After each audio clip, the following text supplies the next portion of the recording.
The first thing I said when I woke up was, "Where's my baby?" My mouth tasted like metal. My left wrist was wrapped in something stiff and white. Every breath felt like someone had wedged a hot stone beneath my ribs. A nurse leaned over me and said, "Noah is safe. He's in the nursery right now." Safe? That word should have calmed me down. It didn't, because Noah was 8 weeks old, and I couldn't even lift my own arm. "My parents," I whispered. "Call my parents, they'll take him." The nurse placed my phone in my hand, screen cracked from the accident, battery blinking red. I called my mother with my thumb trembling over the glass. She answered on the fourth ring. "Willida," she said, distracted. Behind her, I heard laughter, cabinet doors, and my sister Celeste saying, "Mom, does the blue dress look more Amalfi or Santorini?" "Mom," I said, forcing air through my bruised chest, "I was in a car accident. I'm at St. Mary's. I can't take care of Noah right now. I need you to come get him." There was a pause. Not a gasp. Not a cry. A pause. Then my mother lowered her voice and said, "Honey, today is really not a good day." I blinked at the ceiling tiles. "What?" The nurse looked away politely, but she was close enough to hear every word. My father came on the line a second later, his voice flat and annoyed. "Your sister has a Mediterranean cruise," he said. "She can't cancel it because you had bad timing." For a moment, I thought the pain medication had twisted his words. "Dad," I said, "Noah's 8 weeks old." "And Celeste has had this planned for 11 months, he replied. My fingers tightened around the phone. I asked if they could take Noah just for one night, just until I found someone, just until I could stand without the room tilting. My mother sighed, like I had asked her to sell her house. "We're taking Celeste to the airport in the morning," she said. "Then we have to watch her condo while she's gone. You know how anxious she gets." I looked through the hospital doorway toward the nursery, where my newborn son was somewhere under fluorescent lights, depending on adults who apparently needed to check a cruise itinerary first. "I can't hold him," I said. "I can't drive, my car is gone." My father said, "Then call one of those services. You're a mother now, Willida. You have to figure things out." The call ended before I could ask whether I had ever been their daughter. The nurse came back in quietly and asked, "Is there someone else we can call?" I stared at my contact list. My sister's name was near the top, beside a profile picture of her in sunglasses, smiling on a beach. My parents were probably still in the kitchen, helping her choose earrings for Italy while I lay in a hospital bed trying to arrange care for the baby they refused to hold. So I called an emergency postpartum care agency. My voice shook while I gave them my address, Noah's age, my injuries, and finally, my credit card number. The coordinator was kind but businesslike. "We can send a temporary live-in caregiver," she said. "Her name is Nora. Given the emergency placement and infant care, the monthly rate would be expensive." "How expensive?" I asked. "We can finalize after intake, but you should prepare for several thousand a month." I closed my eyes. Several thousand. From a hospital bed, with no car, no help, and a newborn waiting for me. "How long will you need care?" she asked. My family group chat sat open on my screen. No one had replied to my message about the crash. Not my mother, not my father, not Celeste. I swallowed and said, "Start with 1 month." But as the agency confirmed the placement, one thing kept turning in my mind. Why had my parents sounded less shocked, that I needed help than irritated that I had interrupted something already planned? I was still in the hospital when they told me I could be discharged. That sentence didn't feel real when my body still moved like it was breaking in slow motion. In the discharge room, I sat on the edge of a narrow bed trying to feed Noah with one hand while my other arm stayed strapped in a brace. My ribs pulled sharply every time I leaned forward. Nora, the caregiver the agency had sent, stood beside me with a clipboard. "You're doing fine," she said softly, professional but careful. "We'll adjust once you're home." Home. I almost laughed, but it hurt too much.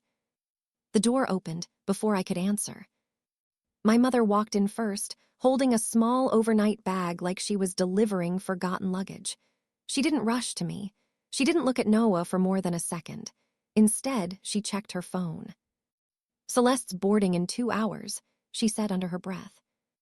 Then she finally glanced at me. "You look manageable." Not, "Are you okay?" Not, "I'm glad you're alive." Manageable. I asked her again, quieter this time. "Why can't Celeste miss one trip? I almost died." Her expression tightened immediately. "Celeste has had a very stressful year," she said. "You've always been more resilient, Willida." That word again. Resilient. Like pain was something I was assigned instead of something I survived. My father came in next, annoyed before he even spoke. "They charged me $12 for parking," he said, as if that mattered more than the brace on my arm. His eyes flicked to Nora's clipboard. "This is excessive," he said. "You're paying for all this because you're panicking." "I'm paying because you refused," I said. He didn't answer that. Instead, he leaned closer and said, "Adults don't outsource their responsibilities like this." Noah made a small sound against my chest, and neither of them moved to take him. My mother's eyes drifted to her wrist. That's when I saw it, the thin gold bracelet Celeste had posted last week from a boutique in Paris. Captions: "Family surprise gift." They said they were struggling. I looked at her. "How did you afford that?" Her face hardened instantly. "You've already received plenty from this family," she snapped. I went still. Because I hadn't received anything. Not money, not help, not even a ride home. As they turned to leave, my father paused near Nora. He casually took a photo of her signed childcare contract on his phone. I frowned. "Why are you doing that?" He didn't answer me. Instead, as he stepped into the hallway, I saw him type one name into his screen before hitting send. Elias. And then he walked out like nothing had just changed. My phone started vibrating before I'd even fully opened my eyes the next morning. Not once. Not twice. Nonstop. I was still half-propped in bed with Noah sleeping against my chest when I saw the screen light up with messages from relatives I hadn't heard from in months. "Your parents are really upset. Why are you making them look bad right now? This isn't how family handles things, Willida." I stared at the words, confused at first. Then I opened Celeste's post. She was smiling in an airport lounge, champagne glass in hand, sunlight pouring through floor-to-ceiling windows. Caption: "Some people think motherhood means everyone else loses their life too. Grateful for parents who respect boundaries." No names. But I didn't need them. My cousins were already flooding the comments with heart emojis. My mother liked the post.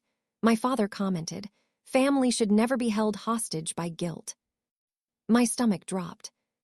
Because suddenly it wasn't just that they refused to help me. It was that they were framing it like I was the problem. My hand shook as I typed one sentence into the family group chat.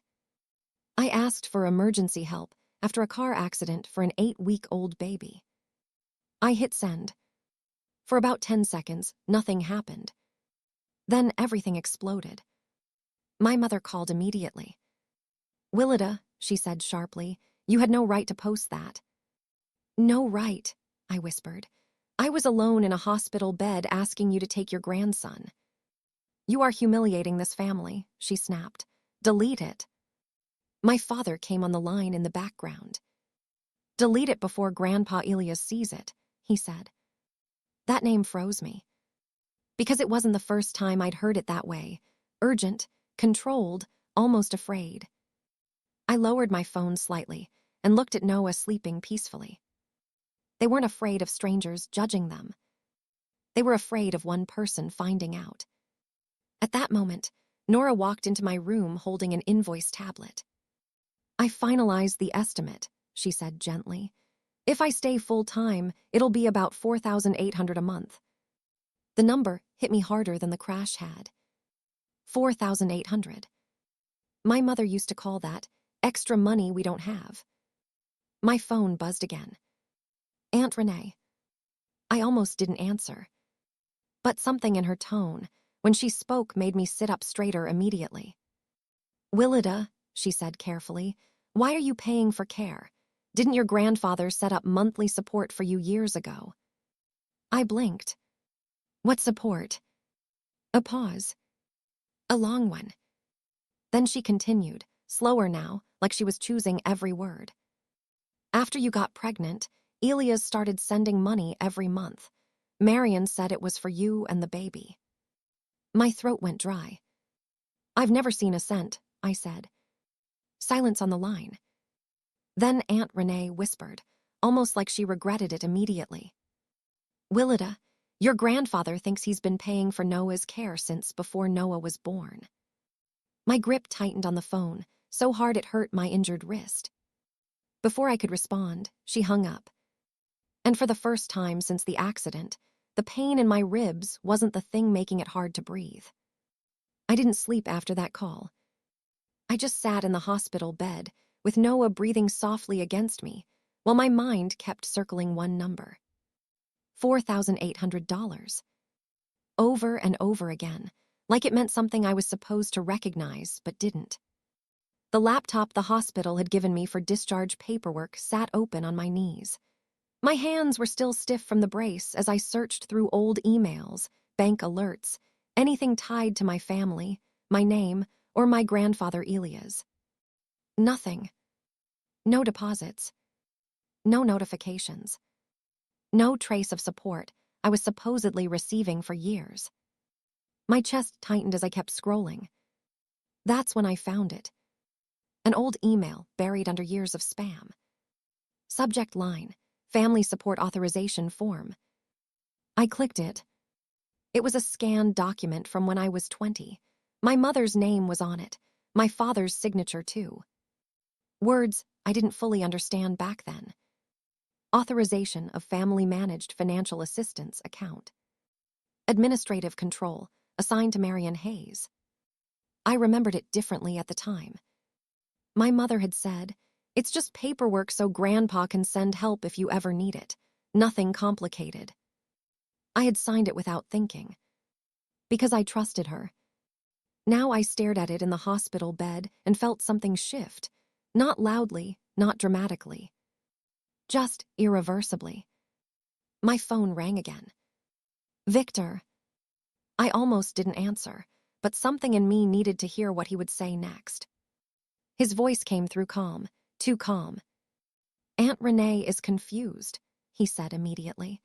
Don't drag Grandpa Elias into emotional misunderstandings. I asked a question, I said. Where is the money he sent? A pause. Then his tone hardened. You're overwhelmed. You're in pain. Don't start chasing half-understood financial gossip. My jaw clenched. Half understood, I repeated. Delete the post, he said sharply. Cancel that caregiver. Stop turning your sister's life into collateral damage. At that exact moment, Nora stepped into the room. She looked uncomfortable for the first time since I'd met her. Willida, she said quietly, I need to tell you something. She handed me her tablet. A call log. 1 hour ago, someone had contacted the agency, claiming to be my father, trying to cancel my childcare contract. My stomach dropped. That's not possible, I whispered. Nora shook her head. We verified the caller ID. They said your family has taken over your care arrangements. The room felt smaller suddenly, like the walls had moved closer. I looked at my phone again. Victor was still speaking. Do not escalate this, he said. You don't understand what you're interfering with. But I wasn't listening anymore. Because this wasn't about a misunderstanding. This was about control. I turned to Nora immediately. Do not cancel anything, I said. Keep the contract active. Send me every record, every call, every detail. She nodded once. Professional, firm. Then I opened my email and began saving everything I had. Celeste's posts. My parents' messages. The invoice. Aunt Renee's warning. All of it. And then I typed one sentence and sent it to a contact I hadn't spoken to in years.